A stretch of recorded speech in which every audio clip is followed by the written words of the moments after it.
मांगी तो हजरत मूसा अलैहिस्सलाम ने मिस्री को एक मुक्का मार दिया, लेकिन उस मुक्के से वो मिस्री फौरन मर गया।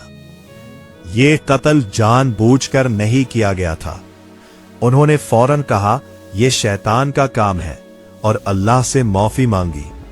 अगले दिन एक शख्स हजरत मूसा के पास दौड़ता हुआ आया और बोला, ए मूसा, दरबार में तुम्हें कत्ल करने का फैसला हो चुका है, फौरन शहर छोड़कर निकल जाओ। हजरत मूसा अलैहिस्सलाम ने बगैर किसी तैयारी के, बगैर किसी सामान के मिस्र छोड़ दिया। वो कई दिनों तक मदीन का सफर करते रहे, जिसमें उन्हें तन्हाई और भूख का भी सामना करना पड़ा।